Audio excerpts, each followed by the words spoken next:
Sí, doctora, ahora sí. Ay, bien, gracias. Ya. Entonces, el último tema que teníamos que ver es reacciones transfusionales. ¿Sí? Aquí sí que quiero que me tomen mucha atención. Les va a pasar, chicos, a todos nos pasa alguna vez tener una reacción transfusional y no sabemos qué hacer. ¿Qué hacemos ahora? ¿Continuamos la transfusión? ¿No continuamos? ¿Desechamos ese paquete globular? ¿Qué hacemos con ese paquete? ¿Hay que volverlo al banco de sangre, unidad transfusional? ¿Qué medicamentos le paso a mi paciente? ¿Está con anemia grave? ¿Qué hago? A ver, nos va a pasar. Para comprender las reacciones transfusionales necesitas saber ciertas definiciones, ¿ya? Los necesitas conocer. Entonces, ¿qué es una reacción transfusional? En general, para que tengas idea, solamente es un efecto que un paciente va a desarrollar con la administración de cualquier hemocomponente. ¿A qué me estoy refiriendo? Con la transfusión de un paquete globular o concentrado eritrocitario, que es lo mismo, un concentrado plaquetario, un plasma fresco congelado, crioprecipitados, con cualquiera de esos cuatro hemocomponentes puede desarrollar, ¿sí? Entonces tienes que diferenciar efecto adverso de reacción adversa. Entonces, ¿qué es el efecto adverso? Es cualquier situación desfavorable que se asocia con los procesos que se realizan en banco de sangre. Ojo, esto es en el banco de sangre, ¿ya? Que puede obviamente llevarle a un riesgo vital al paciente, que incluso puede llevarle a una estancia muy prolongada en la internación por las complicaciones y así también aumentar el índice de morbimortalidad a consecuencia de esa transfusión. Pero el error, ¿dónde fue? El error no es en la unidad transfusional, el error pudo haber sucedido en el banco de sangre. En el banco de sangre, chicos, ese es un mundo muy grande, realmente es un tema muy grande de darlo, chicos. Ahorita estamos dando pincelazos, porque hablar de transfusiones es muy amplio, pero en el banco de sangre tienen pruebas específicas. Cuando tú vas, por ejemplo, y donas tu sangre, ¿no es cierto? A esa sangre le van a someter a pruebas específicas, ¿sí? Por ejemplo, el VIH, hepatitis C, hepatitis B, sífilis, ¿no es cierto? Lamentablemente no se hacen muchos virus que podrían transfundirse, ¿no? Por ejemplo, no se realiza citomegalovirus, virus de Epstein-Barr y muchos virus que existen, como también muchas bacterias, no se realizan. Chagas lo realizamos, sífilis, VIH, hepatitis C y B, esas 5 pruebitas nomás se hace de rutina. Y eso está también determinado, ¿no? Como Banco Nacional. En otros países hacen más, un poquito más amplio. Y, por ejemplo, enfermedades autoinmunes escondidas, por ejemplo, un lupus, qué sé yo, una tiroiditis, enfermedades como otras, como la diabetes, ¿no? Que algunas que ni se notan en la clínica, u otras enfermedades, cáncer, demás, no se realizan, chicos. Por eso les voy a mencionar más adelante una diapositiva donde dice que la mejor transfusión es aquella que no se realiza, porque realizar una transfusión es grave, ¿no? Es como trasplantar un tejido vivo y obviamente te va a producir muchos efectos adversos, ¿no? Siempre y cuando se haga una buena hemovigilancia en el banco de sangre, porque cuando tú donas tu sangre, esa sangre no dura pues 5 años, 20 años, no, tiene un tiempo de vida, así como cualquier producto tiene una fecha de vencimiento, lo mismo, tu sangre tiene, que tú estás donando tiene una fecha de vencimiento. Si nos pasamos la fecha de vencimiento, aunque sean horitas, aunque sean días, pues ya tiene un efecto grande, ¿no? Y ustedes saben incluso que la sangre es un caldo de cultivo y ya pues es un riesgo grande de producir sepsis, ¿no? Y detallitos que te estoy hablando, porque si hablamos más amplio, hay muchos más otros factores, ¿ya? La bolsa misma que se está usando, qué tipo de bolsa es. No se olviden que la bolsa de cada paquete de sangre, pues no es una bolsa hermética, así cerrada, como se imaginan, es una bolsa que tiene microporosidades, ¿no? Entonces, no es así como piensan una bolsa así íntegra, no, tiene microporosidades que mientras en qué ambiente está refrigerado, a qué temperatura, todo eso influye, ¿sí? Y las bacterias, los hongos, esporas, todo eso por esas microporosidades pueden ingresar, ¿no? Inclusive, ¿no? Si lo tienes almacenado a una temperatura que no corresponde. Entonces, hay muchas normas, reglamentos que todo banco de sangre debe regirse para dar pues unos hemocomponentes que sean de calidad, ¿no, chicos? Eso como para que tengan idea por lo menos. Ahora sí, ¿qué es una reacción adversa? Así como en los medicamentos que ustedes han leído, es casi parecido, ¿ya? Es una respuesta inesperada, así como tú sabes, por ejemplo, si das qué sé yo, desde un paracetamol, ¿no? No sabes si todos los 100 pacientes a quien has dado el paracetamol, ninguno te va a hacer una reacción adversa. Por ahí de esos 100, un hito te hace, tú no sabes, o no va a ser un hito, tal vez de esos 100 van a ser 5, tal vez van a ser 10. Tú no puedes determinar. De la misma manera, cuando transfundimos un hemocomponente, nosotros no podemos garantizar que no le va a suceder nada o que le va a suceder, ¿sí? De esa misma manera es algo inesperado. Por eso tienes que estar preparado y conocer qué vas a realizar, ¿ya? Pues esto sucede con los hemocomponentes, como les había dicho, y de la misma manera va a producir complicaciones en el paciente, eso va a permitir que el paciente tenga una hospitalización prolongada, va a aumentar el índice de mortalidad, obviamente, ¿ya? Ahora, dentro de las reacciones adversas, tenemos una clasificación según el tiempo. Tenemos inmediatas y también tenemos tardías. Las inmediatas, como su nombre lo indica, en el día que le estás transfundiendo, ahí sucede, o sea, en las primeras 24 horas.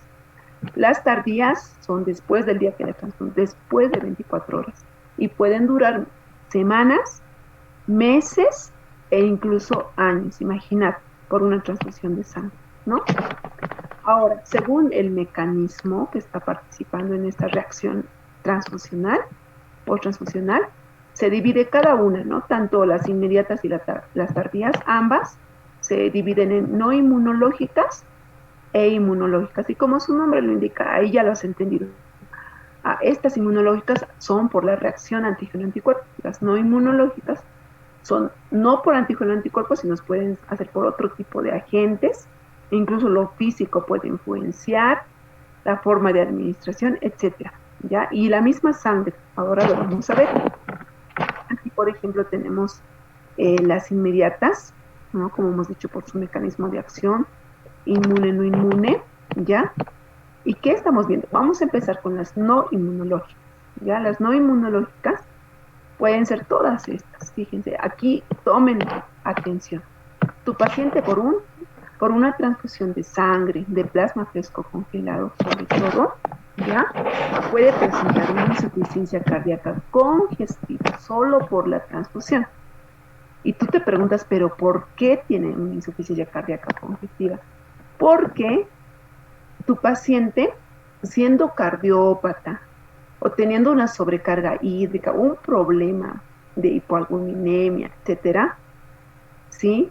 O sea, paciente con edema y notas que tiene anemia y le estás transfundiendo de manera normal, pues le vas a producir una sobrecarga circulatoria.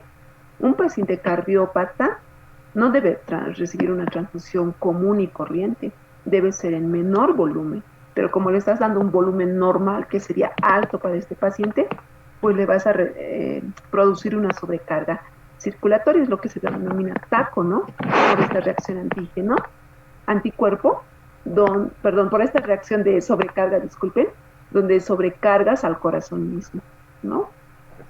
¿Qué más? Podemos tener el shock séptico, ¿no? Esto más se basa a la manipulación, por eso dicen no inmunológica, esto es por la manipulación del paquete globular, donde se ha refrigerado, y esto pasa, ¿no, chicos? ¿Quién transfunde? Puede ser el personal de unidad transfusional y según las normas también el personal de enfermería. Entonces muchos personales de enfermería no conocen sobre la manipulación, el manejo adecuado de los hemocomponentes. ¿Y qué es lo que hacen? Una vez que traen el paquete globular de banco de sangre, ¿qué hacen con ese paquete? 10 minutos quedan, chicos. Se corta, vuelven, por favor. Este tema sí, entiéndanmelo bien, porque este sí les va a servir bastante, ¿ya? Entonces, ese paquete globular que han recogido de banco de sangre, lo llevan, ¿no? Hasta el servicio que corresponde, ¿no? Nos inventaremos. Por ejemplo, pediatría, que es donde he visto también que había errores, ¿no? Lo llevan el paquete globular. ¿Y qué hacen con ese paquete globular? ¿Le transfunden inmediatamente? No. Como el personal de enfermería siempre tiene cantidad de pacientes, tienen que administrar medicación y todo, para poder trabajar y dar, ¿no?, el abasto a todos sus pacientes, muchas veces lo llevan al último, la transfusión, ¿no? Que ya ha llegado pero el paquete globular. ¿Y qué hacen con ese paquete globular? Lo dejan en refrigeración muchas veces inmediatamente, ¿ya? Y luego lo sacan. ¿Y saben cuál es el peor error? Que muchas veces después que han sacado de banco de sangre y lo han traído a pediatría, por ejemplo, me estoy inventando, pero ha pasado, ¿para qué ha pasado, chicos? No se inventa. Lo dejan en la mesa donde ellos preparan sus medicaciones y está ahí el paquete globular, horas sin que nadie se dé cuenta, ¿no? Está ahí el paquete globular. Y por fin el personal de enfermería se dio cuenta, ay no, pero no le hemos transfundido este paquete, pero todavía tengo que hacer muchas cosas, no le voy a poder transfundir en este momento ya, entonces lo voy a guardar. Miren, este paquete globular estaba en banco de sangre a una temperatura de 2 a 6 grados centígrados. Una vez que estaba en esa temperatura se lo extrae, se lo trae al servicio de pediatría, lo ponen en una mesa común. Ya en esa mesa común es temperatura ambiente, ya no es 2 a 6 grados centígrados. Entonces, el medio físico, la temperatura, influye y cambia la reología del propio glóbulo rojo, ¿sí? Y en esa superficie donde está el paquete globular, hemos dicho que tiene microporosidades. Entonces, las bacterias, los hongos, esporas, todo, pues ingresa, chicos, con mucha facilidad al paquete globular. Y como les digo, dicen ya, mucha no, después lo voy a transfundir porque me faltan muchas cosas que hacer. Lo vuelven a meter ese paquete que estaba ya a temperatura ambiente, lo vuelven a meter a refrigeración. Y cuando ya tienen tiempo por la tarde, recién sacan de la refrigeración, donde ha estado expuesto a otra temperatura, y recién le transfunden. ¿Creen o no creen que va a ser reacción post-transfusión en el paciente? Obvio que sí, ¿no?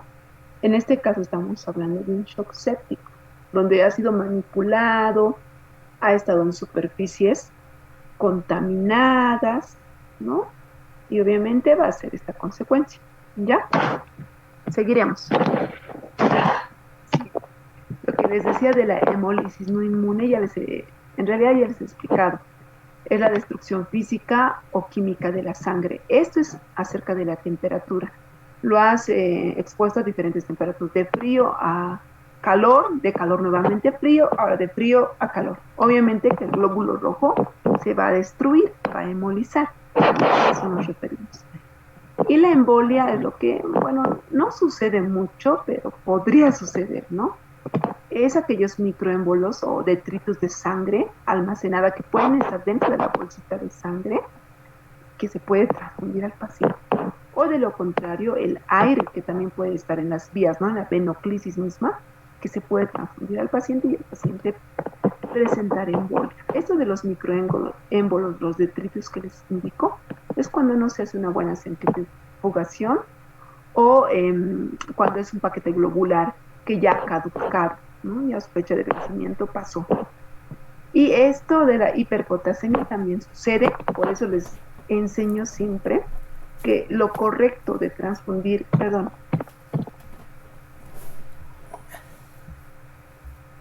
disculpen, me estaban llamando. Lo correcto de transfundir, el tiempo de transfusión de un paquete globular es de 3 a 4 horas. Por más que tu paciente esté grave, no puedes hacerlo en 1 hora, 2 horas. Hay que tener cuidado. Si transfundes de menos de 3 horas, una infusión rápida. Y además, más si son múltiples unidades, como sucede en las cirugías cardíacas, chicos, o en pacientes que vienen tras hemodiálisis, porque la hemodiálisis ustedes saben que disminuye, ¿no? La hemoglobina les produce anemia, ¿no es cierto? O pacientes que hacen reacción y requieren la transfusión urgente por alguna descompensación en neonatología, se les transfunde múltiples unidades, ¿no es cierto? Entonces esto, cuando van transfundiendo múltiples unidades, lo hacen en una infusión rápida y consecuentemente pueden presentar hiperpotasemia, ¿ya?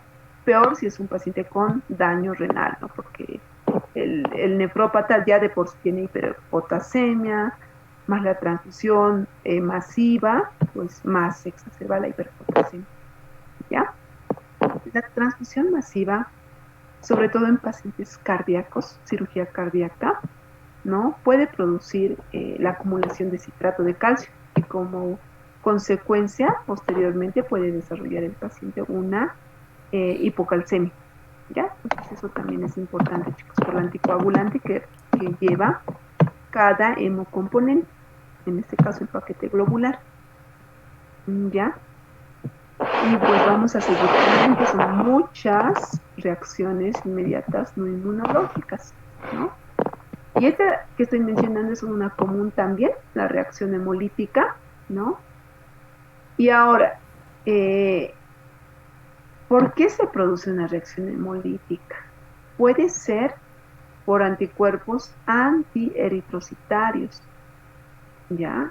Generalmente esto sucede más en la parte de neonatología y cuando son grupos que no corresponden, ¿no? Como les había mostrado, que sea un grupo, por ejemplo, A negativo y le pongan una positivo, ¿no? En esos casos va a ser obviamente una hemólisis, ¿no? En la reacción febril, esto sucede sobre todo por los anticuerpos antileucocitos, ¿ya? Cuando nosotros extraemos la sangre, tenemos que esa sangre entera dividirlo en 4 hemocomponentes. Uno de ellos es el concentrado eritrocitario, luego vienen las plaquetas, el plasma fresco congelado y el crioprecipitado. Entonces, a través de los procesos que cada uno de esos hemocomponentes va a sufrir, ¿no? El concentrado eritrocitario, los glóbulos blancos que tiene el concentrado eritrocitario se depletan por estos procedimientos, pero muchas veces queda una cantidad mayor a la debida y esos glóbulos blancos son los que van a producir esta reacción febril. Por eso, en los pacientes que ya tuvieron antecedentes de reacciones posttransfusionales, lo más adecuado es transfundirles un paquete globular lavado, ¿ya? Se lava con suero fisiológico, chicos, y de esa manera se extrae la carga mayor de glóbulos blancos, ¿ya? Por otro lado tenemos la reacción alérgica, esto más común también, ¿no? Sucede por anticuerpos antiproteínas plasmáticas, ¿ya? Aquí me estaba olvidando, chicos, disculpen. Cuando es una reacción hemolítica, inmediatamente, ¿cuál es tu medida? ¿Qué vas a hacer? Tienes que inmediatamente detener la transfusión. Cuidado, sigas transfundiéndole.